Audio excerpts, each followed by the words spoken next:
Hello, thank you for joining me at Bert's Books, where this time I'm going to be doing something I think I've kind of had on my mind to do for a little while. I don't know if you can call this a reply video, or I think of it more as a catch-up video really, which is to, I suppose, reflect on the fact that out of everything I've done on this channel so far, one particular video has garnered by far the greatest number of views and I suppose the most extreme responses. I mean, not in every case. Now, unlike Elvis, we're not all fated to have a lot of big hits in life, I suppose, and if my channel can be said to have had a hit, this one has to be it. I think currently it's around 35,000 views, which for a small, obviously amateurish, and I'll get onto that point later, channel, that's streaked ahead of whatever else is on here, even other Elvis titles. Doing an Elvis title is no guarantee to a large number of views, I've found. And I didn't really set out to get into musical matters at all. That wasn't really the original remit I set myself. It was more pulp fiction-y type of books, but I landed on the choice of doing something on Elvis, What Happened, really because it's a book I picked up probably 30-ish years ago, and while it's professedly non-fiction, but it comes in the packaging of a kind of mass market paperback that you may kind of choose to treat as something slightly tacky, which is immediately appealing to me. But, it's a book that made an impression on me. It was shocking in some ways. In other ways, I found it quite touching in some ways. I mean, I sort of had a bit of a spell around that point. I didn't just read that. I went on and read also a controversial title, the Albert Goldman book, which I've also covered here. And I think I read a bit of Gail Brewer Giorgio at the time as well. Two of the three of those are regarded as kind of pretty scurrilous. They've never made me kind of dislike Elvis, despite the takeaway certain viewers seem to have got from my video. It didn't make me kind of look at Elvis as a villain so much as, I think it made me think maybe Elvis had human flaws and frailties. Why wouldn't he? So, and it did prompt me, really, I kind of passively absorbed some of his music. At an age to be watching TV or listening to the radio at the time he died. There was no way you could avoid it. But, reading those books did prompt me to sort of check it out a bit more and appreciate it a bit more, I suppose, which was probably all to the good. Just over, two and a bit years ago, when I rattle off a review of Elvis, What Happened by Sonny and Red West, Dave Hebler, as told to Steve Dunleavy. I had no reason to expect that it would do anything other than most of my videos do, which is, you get the initial 10 or 20 of your mates checking it out, and then it does whatever it's going to do, and which was the case for a couple of months, and then suddenly whatever the properties of YouTube's algorithms, it was suddenly started pushing it out, and my views, and with that comes a certain amount of response, some of which has been odd, some of which has been quite hostile, and some of which has been encouraging and perfectly reasonable. It's not, I've not found it the case that everyone who considers themselves a dedicated Elvis fan has immedately gone into this knee-jerk "how dare you" mode, but I have had that. It was said to me at the time, I think, that if you're going to do a YouTube thing, and once you get over a certain level of views, you kind of have to try and develop a bit of a thick skin. And the portion of the Elvis audience, and I don't think it's a high portion, I think it's a very vocal portion, but the reaction I got from that quarter, we'll get into that. I've kind of made a bit of a compendium of some of the comments I've had. Now, a certain number of viewers seem to have gone on the supposition that my intention here was to perform a character assassination on Elvis. Now, to put a bit of context on that, you know, I suppose I was probably a bit naive in what to expect from this, so I kind of wouldn't have pitched it when I did it. I wouldn't have pitched it with any possible reaction from Elvis world in the back of my mind. I think I just pitched it as I see it. So, you know, my tone wasn't over reverential towards Elvis, and I'm not obliged to be. He was an entertainer. He's not, you know, some religious figure or something like that. He's an entertainer. We're not obliged to be unreservedly reverential towards any public figure or any entertainer. It's not, you know, no, why? You know, I mean, there might be a bit of a generational difference here in that,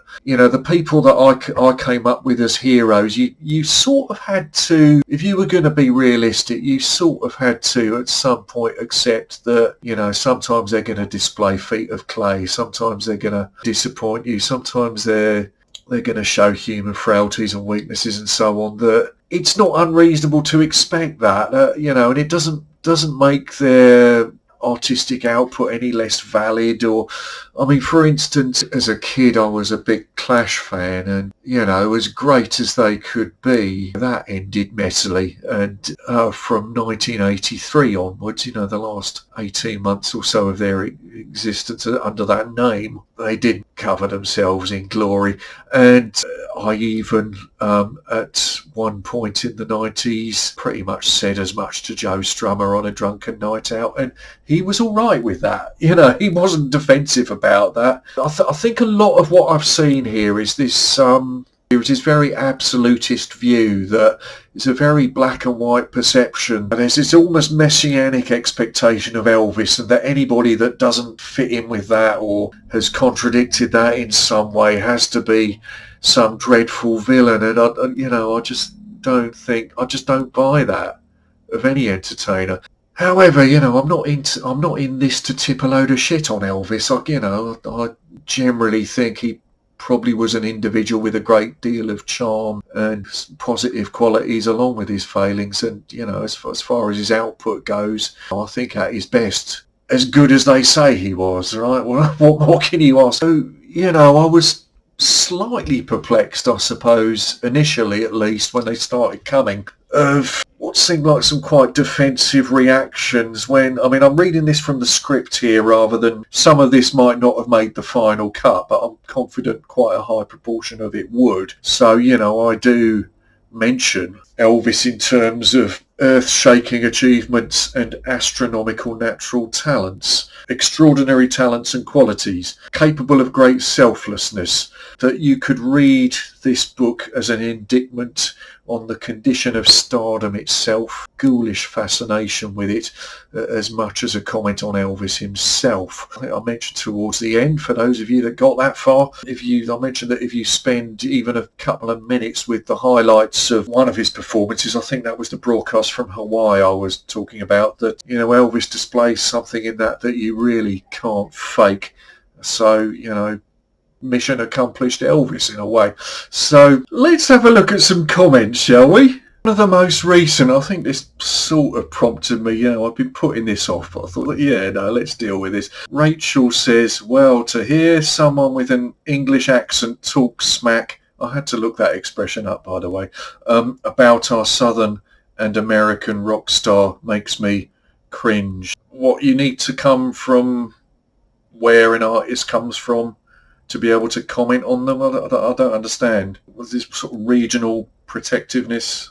Do you have to be Welsh to talk about Tom Jones? Sorry, I'm puzzled. Someone called Paul's Juju. Elvis had real fears, death threats, bomb threats.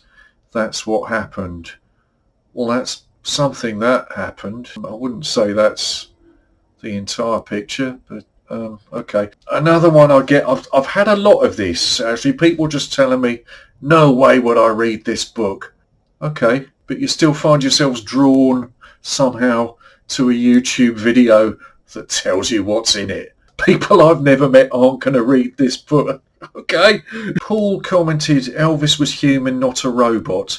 He was worked to death. I mean, looking at some of those booking schedules, yeah, I'll take the point that, He was put out on that, casino type circuit. Those schedules, because I think it might have been more than one performance in a day sometimes, and he could, to be fair, put quite a lot into a performance. So, I mean, I think Hebler commented on this somewhere, that, this one kind of gets bandied about, and I think it was Hebler that commented that, if compared to the schedule of another artist of his vintage during the 70s, that other people would have been out in a van sort of slogging around. I can't really say if he kind of had it worse than, for instance, I did try and sort of look up, if there was information on comparative artists of the same vintage and their schedules at that time.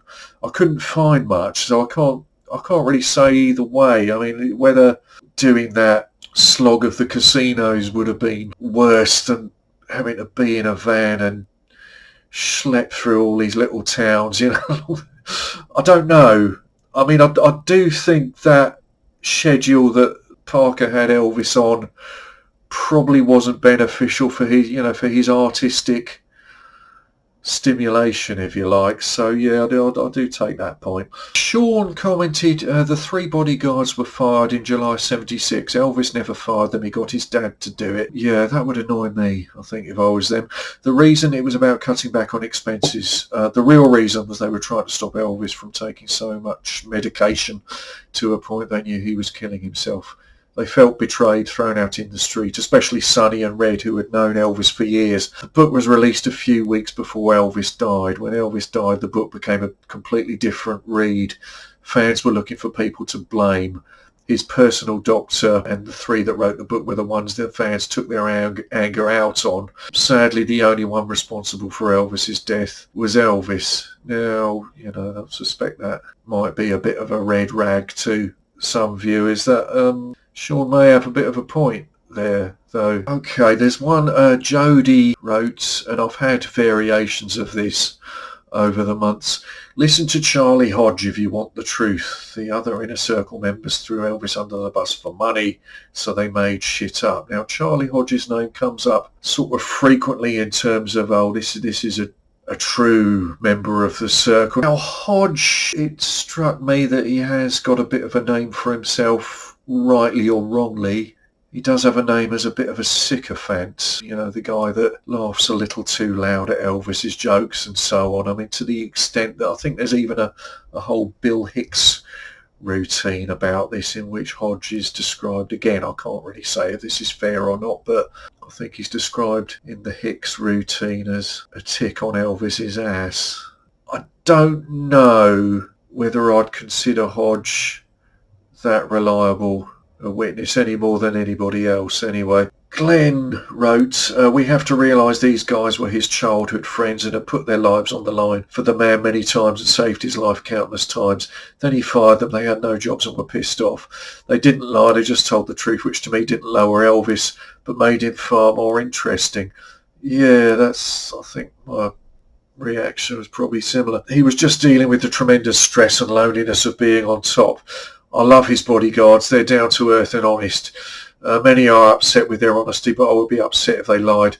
And as time goes on, we realise they didn't lie. Now again, for that vocal section of the audience, this will probably be another red rag, but, that Glenn at least kind of realises that it probably isn't this story of absolutes, that there are, grey areas to this, and that Sonny, Red and Hebler have their story too, I Like Jelly wrote, I have heard in many interviews that this Dave Hebler was nothing but a gossip and exaggerated everything just for a story. If they wanted to help him, they should have carried him to the car and took him to a hospital.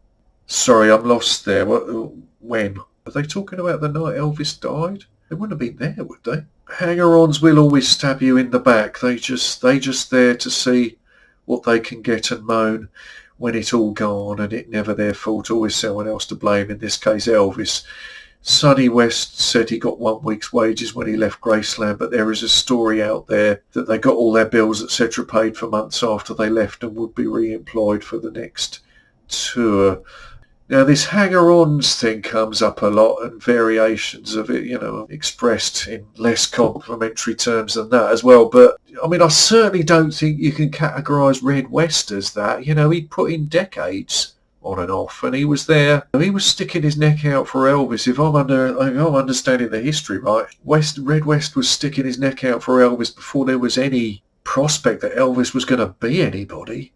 And he was also a musical collaborator at points. So I think it's just too easy to say, oh, hanger-on. Well, no, I don't think Red West was a hanger-on. I think he was quite a dedicated person within that circle. I get this, I've heard, and so it's been said. No one ever gives me a link or a reference to, or very seldom, unless it's a link to a Charlie Hodge interview. But anyway, that they would be re-employed for the next tour. Well, no, clearly no one gave Vernon that memo. Big End wrote, started reading this book a few days ago. I was born in 79, a big Elvis fan for the last 10 years. I think he was the best singer and performer ever. To me, I find it hard to believe Elvis was even real. The book makes me feel closer to him, and I can imagine him as a real person when I read it. I mean, yeah, that is a point. It does, to step away from this kind of cotton wool presentation of him, it sort of makes him a bit more rounded and believable in a way, I suppose. Clifford wrote, again, I think I've had variations of this idea. The book is what made him go over the edge. He didn't want it to go public at almost all cost. He did not want to face his fans and the world. What Elvis did is saved all the pills that day and took them all in the bathroom and off himself. I don't know if I buy into any sort of deliberate suicide. Well, other than that, arguably it was a long, slow one, but I don't know if I buy into this narrative particularly. Even if the book never came out, the drugs still would kill him, accidental overdose. They found codeine in his system. He was allergic to codeine, and he was, and it would kill him. So with them and the rest of the pills, you know what happens, ladies and gentlemen. Elvis has left the building. Thank you very much. R.I.P. You turned the world upside down and shook it. Yeah, well, yes, true. You showed us all to have fun. I mean, that latter bit, I suppose you can't overestimate. I suppose the kind of liberation that Elvis and other rock and rollers represented in the 1950s. This step away from the birth of the advent of the teenager and the kind of less restricted world that represented. Yeah, always worth pointing out. Rose wrote, I read this book with an open mind. To be honest, their revelations against Elvis are more like a joke today, while many faces go the weirdest ways just to get a little more attention. It is clear that Red West has long been jealous of Elvis's success and position. That theme comes up a lot as well, that these guys were so jealous of him. I mean, if you look at the kind of life Elvis was leading by 1976, 77, I don't quite get what was to be jealous of there, really, by that stage. Maybe earlier in his career, but, the details of late life Elvis, that doesn't look like fun. It's all the kind of cosseting in the world, a prisoner of his own. No, I don't know. I don't know how far I buy into this jealousy thing. Particularly, as if he were the saviour of Elvis and the founder of his success. He tries to deny Elvis all the time, like he was not a strong person. He did not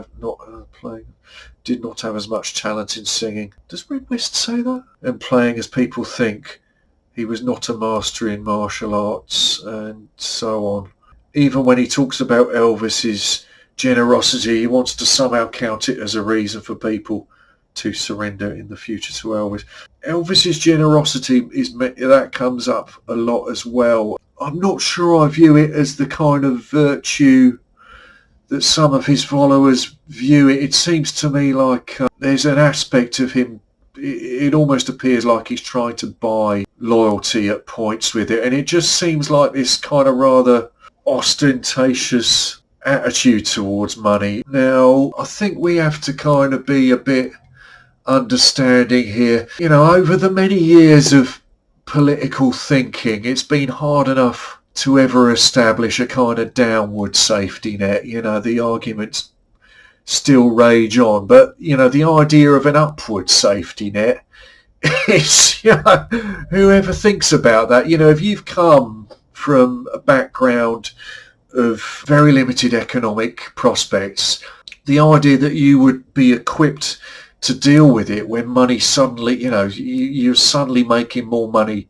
than the people from your neighbourhood would see in a lifetime, and you're making that in a matter of, months or a year, that you would be equipped to deal with that sensibly. I think you would be very lucky. I think it would only be people who, if you were lucky enough to have a very an unusually responsible manager who would sort of take you to one side and say, you are not blowing this on silly shit. You are going to, I was reading something recently. There was an article on, I think it was Vice magazine, and it was advice on what to do in the unlikely event that you win the lottery, because most people that happens to, they piss it away. And it argues that what you should do immediately, okay, first off, don't tell your mates. Secondly, come off social media, or academic in Elvis' time, but go and talk to, I think it's kind of like, go and talk to an attorney, a financial advisor, all this, and do this properly. But, if in the 50s suddenly, and I'm not saying it's unearned,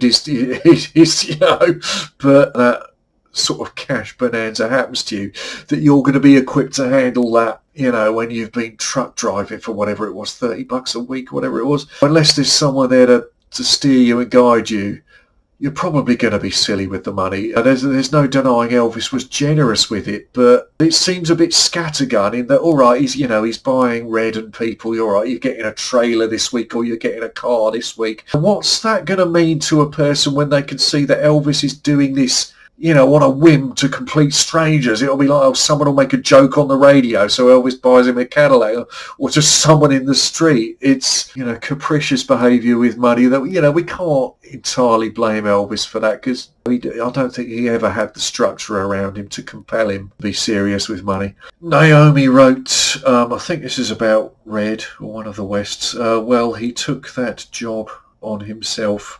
He was well compensated for it. At the time I replied, my understanding was that the basic salary, once he got on the payroll at all, wasn't so hot. And I think I'll sort of make a comment on it, referring to my view on Elvis's generosity with gifts. She goes further. Red West admitted they lied in that book. Again, give me a link to this. If there's a source to this that has Red admitted he lied, I've looked for that and not been able to find anything. Sources would be helpful, or a link could be helpful. Then tried to make everyone think they did it to wake Elvis up from taking his medication. BS. They took the same meds, even forged Dr. Nick's name to prescriptions. Is there a source for this? In order to get them from the pharmacy in Elvis's name. I don't know. Did anyone have to forge a Dr. Nick prescription? He seemed pretty loose with them. I don't know, I'm not sure. Again, it doesn't mention a source. Okay, Ballybunion weighs in with, Jesus Christ, what kind of production values are these? Ear-splitting intro music, followed by librarian soft narration. Okay, if it's not obvious, this isn't my first discipline. I'm a little guy at home with a webcam. I'm finding my way with this, right? Slowly, and I've had a few comments about the volume, which I blame this, right, as supposedly a well spoken on mic, the blue a blue snowball, but it does record quite quietly. Anyway, I had a look, for some pointers on production quality.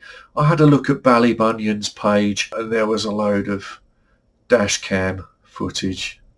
So Gary writes, you can't take the book at face value. They were upset with Elvis when they wrote it. Everything he ever... Gary's not big on punctuation. Sorry, Gary. But he took too much thinking it was okay because it was prescribed. And yes, he was good at martial arts. I'm a black belt myself. And he he was feeling good, looking very good. And some of his moves and kicks when he's on stage doing it.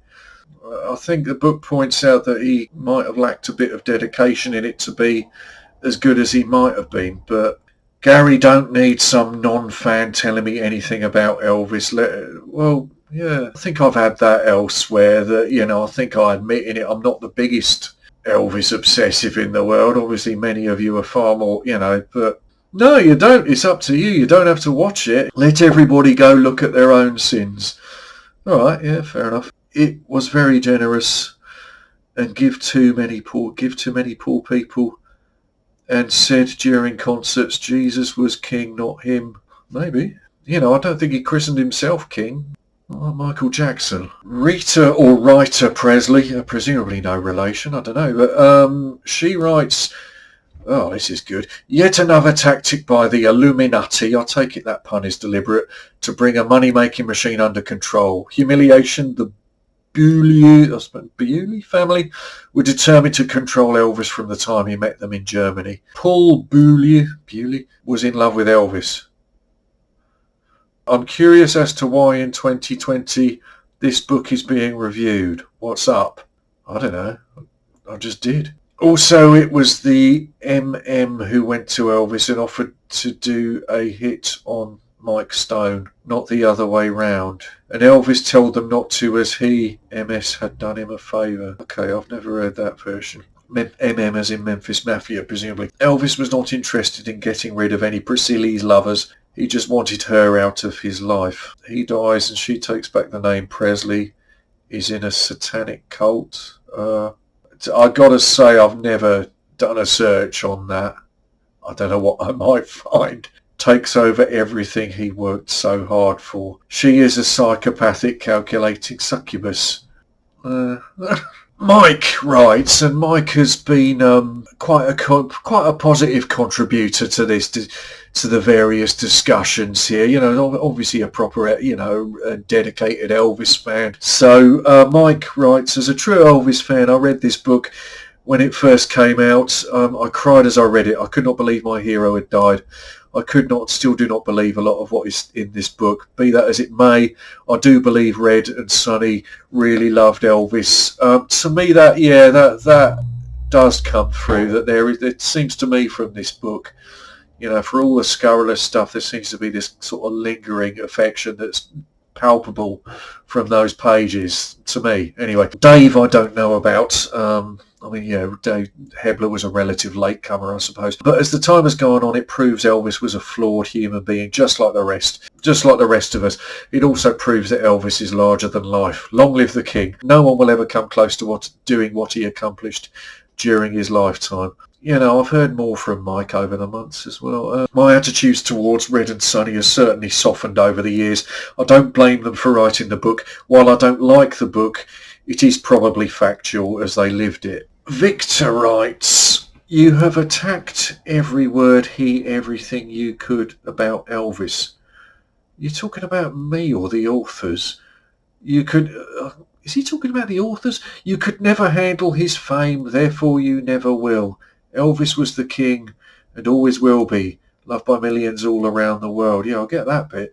Was he perfect? No, he was a human person. Yeah, I'll get that bit. Was he loved? Yes, by most people on earth. Was he kind and generous? Yes, of the best kind. Did he have medical problems? Yes, numerous, thus the drugs. That is another theme, that the drug use was... to the extent to which the drug use was linked to genuine medical problems. We'll get back to that one, I think. Suckers and users hanging on for a living. Again, that's a repeated theme. We miss you, Elvis. Yes. DCB writes, I love this book, even if it is sensationalised by its author Dunleavy. One has to understand the meaning behind it. They loved Elvis and were desperate because they had already tried everything else. And the way they got treated by Elvis and his father wasn't good either. Everybody who can't see that has either no brain or didn't do the research fully enough on this story to understand what really happened.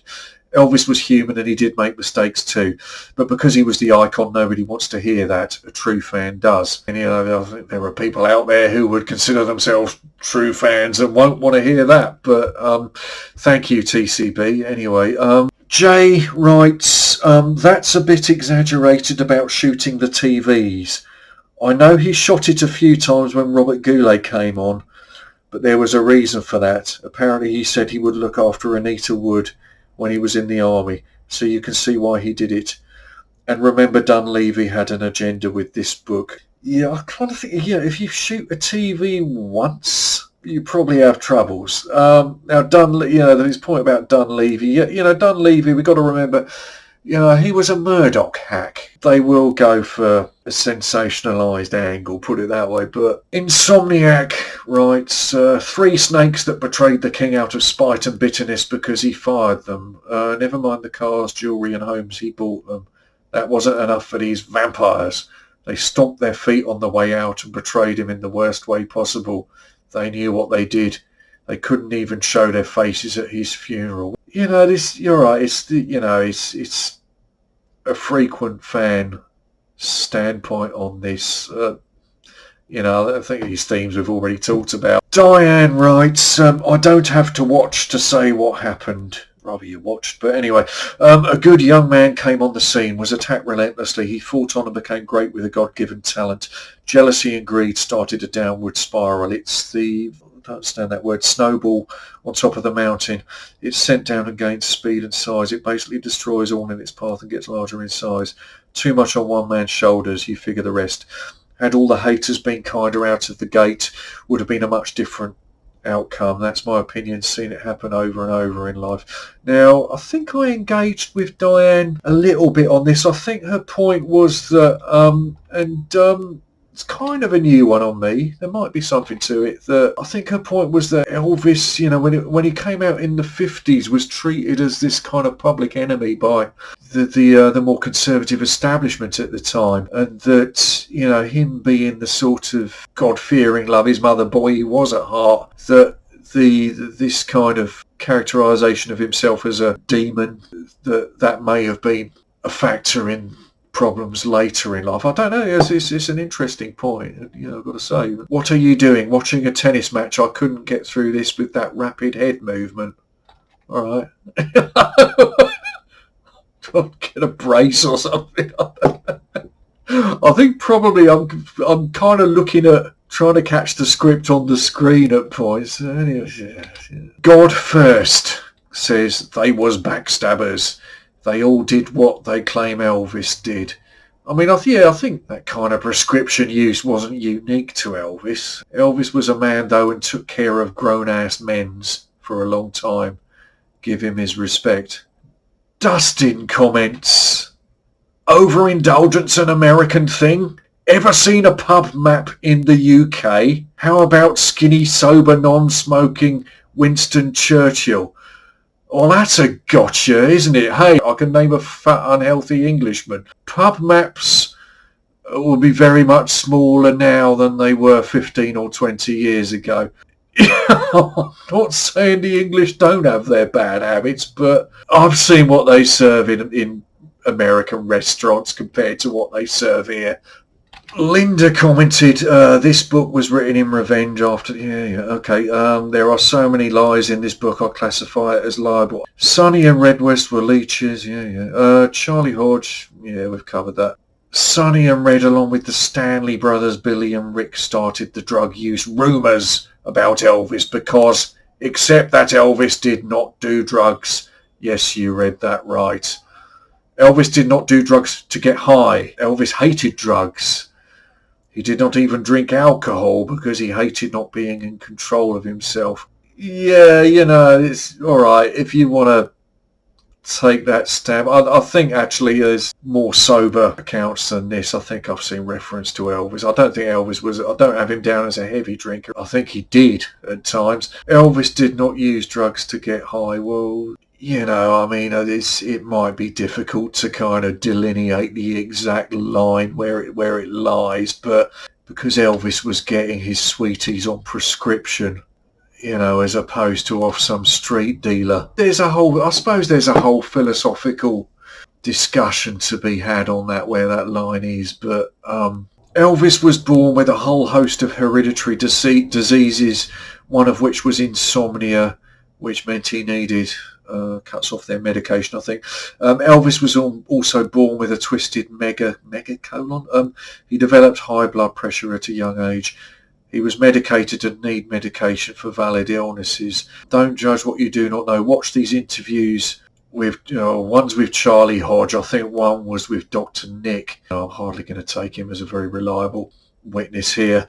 Now, this touches on a point. It's been said to me by a couple of people. I've not read it yet. I've had a promise of a loan of this book, Sally Hodell's book, which I think investigates further this idea that Elvis's drug use was... I mean, I think I'd take a bit of convincing that Elvis's drug use was entirely medically based. But I haven't read that book yet. It's, I've got a mental note to do it. Dave commented, this must have been around last September or so. The Queen has just died. Why don't you slag her off now? Well, you brought her name into this. I mean, I'm not in the business of slagging people off just because they're dead. Again, I think, people get offended by what they perceive as my tone. But, yeah, you chose to bring the Queen into this at that time to try and make some point. And his comments, all three are pieces of shit. 2 of them are rotting in hell now, and I hope Dave Hebler follows. Gosh, thank you, Janice, for your contribution. That really adds some colour to the discussion here. David comments, by the way, you realise if you're going to out and out swear at me that YouTube just... I get to see it. It doesn't go on the...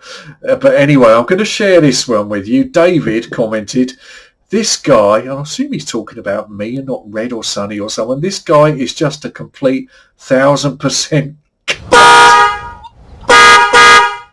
not even 100%, I'm 1000%. I mean, I would put it, maybe I'm only 40%. Have you thought of that? This is this kind of absolutism I'm talking about, that a certain section of the viewers here just see things are just so starkly in black and white that, 1000%. Ignore this shite. Is it worth your time? Fuck your... And then it stops. Did you mean to type fuck you? Fuck your... And then it just stops. Again, I'm not even offended by that. It's just funny, and it doesn't let me, because it's kind of put it in that isolation zone as a comment, that it doesn't let me sort of go back to David's page and have a look at what, if he's making informative videos, or if I don't know. I don't think until this point I'd ever, if I'm watching something on YouTube and I'm not really feeling it, I just go and watch something else. I don't even press dislike. I just fuck off and watch something else. Not David, evidently. Anyway, David, he's not alone with this sort of thing. Peter comments, you are a prick, all in uppercase. That's when you're getting a rational comment, when someone's got their caps lock on. Again, YouTube wouldn't let me go back to your page, Peter, and comment on your output. This is all right. So someone takes a different view of your favourite star than you chose to hold. Prick. Anyway, a bit of light relief from all that. Thomas commented, this was great. Thank you. You're welcome. Thank you, Thomas. What else? Oh, hang on. Okay, Rab. I assume Rab's in Scotland or of Scottish extraction. Rab commented, snidely. Do you mean snidey? Snidely little, 3 T's, man trying to belittle a real superstar, crawl back under your rick. Yeah.